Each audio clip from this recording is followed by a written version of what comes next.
ನಮ್ಮ ಸಿರುಗುಪ್ಪದ ಇವರು big boss ಅಗ್ನಿ ಪರೀಕ್ಷೆ ವೇದಿಕೆಗೆ ಹೋಗಿದ್ರು. ಆದ್ರೆ ಇವರಿಗೆ ಯಾವ ತರ ಅನ್ಯಾಯ ಆಗಿದೆ ಅಂತ ನಾನು ಹೇಳ್ತೀನಿ ಕೇಳಿ. ಇವರೇ ನಮ್ಮ ಸಿರುಗುಪ್ಪ ತಾಲೂಕಿನ ಬಲಗುಂದಿ ಗ್ರಾಮದ ಬಸವರಾಜ್ ಅಂತ ಹೇಳಿ. ಪುರುಷರೊಬ್ಬರು ಮಹಿಳಾ ವೇಷಧಾರಿಯಾಗಿ ಕೂಚುಪುಡಿ ನೃತ್ಯವನ್ನು ಮಾಡುವ ಕರ್ನಾಟಕದ ಏಕೈಕ ಕಲಾವಿದರು ಹಾಗೂ ಗಿನ್ನಿಸ್ ವರ್ಲ್ಡ್ ರೆಕಾರ್ಡರ್ ಕೂಡ ಹೌದು.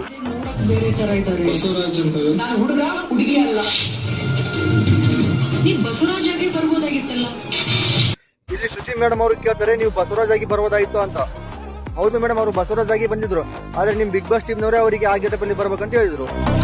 ನಾನು ಅವತ್ತು ಬಿಗ್ ಬಾಸ್ ಅಗ್ನಿ ಪರೀಕ್ಷೆ ರೌಂಡ್ 60 ಜನ ಸ್ಟೇಜ್ಗೆ ಎಂಟ್ರಿ ಕೊಟ್ಟಾಗ ಯಾವ ತರ ಇದ್ದೆ ಅಂದ್ರೆ ಈ ತರ ಇದ್ದೆ. ಯಾಕೆ ಮೇಡಮ್, ನಿಮಗೆ ಇದೆಲ್ಲ ಗೊತ್ತಿಲ್ವಾ? ಅಥವಾ ಈ ತರ ಗಿನ್ನಿಸ್ ರೆಕಾರ್ಡ್ ಮಾಡಿರೋ ಕಲಾವಿದನ್ನ ರಿಜೆಕ್ಟ್ ಮಾಡ್ಬೇಕಂತ ಹೇಳಿ ಮೊದಲೇ ಫಿಕ್ಸ್ ಆಗಿದ್ರ? ಈ ಬಡತವಿಂದ ದೇಶ ಉದ್ಧಾರ ಆಯ್ತದ. ಈ ತರ ಒಳ್ಳೆ ಕಲಾವಿದರ ನೀವು ಸೆಲೆಕ್ಟ್ ಮಾಡಲ್ಲ ಅಂತ ನಿಮಗೆ ಗೊತ್ತು. ಅದರಲ್ಲೂ ಉತ್ತರ ಕರ್ನಾಟಕದವರನ್ನು ನೀವು ಸೆಲೆಕ್ಟ್ ಮಾಡಲ್ಲ. ಜನ್ಮಕ್ಕೆ ಹೋಗೋ ಇವರನ್ನ ರಿಜೆಕ್ಟ್ ಮಾಡಿದ್ರೆ ಓಕೆ, ಆದ್ರೆ ಇವ್ರ ಕಲೆಗೆ ಬೆಲೆ ಕೊಟ್ಟು ಇವರ ಎಪಿಸೋಡ್ ಕೂಡ ಟೆಲಿಕಾಸ್ಟ್ ಮಾಡಿಲ್ಲ. ಯಾಕೆ? ಇಂಥ ಜನ ಎಲ್ಲಿ ಸಿಗ್ತಾ ನಿಮ್ಗೆ? ಹೊಡಿರಿ ಚಪ್ಪಾಳೆ, ಹೊಡಿರಿ.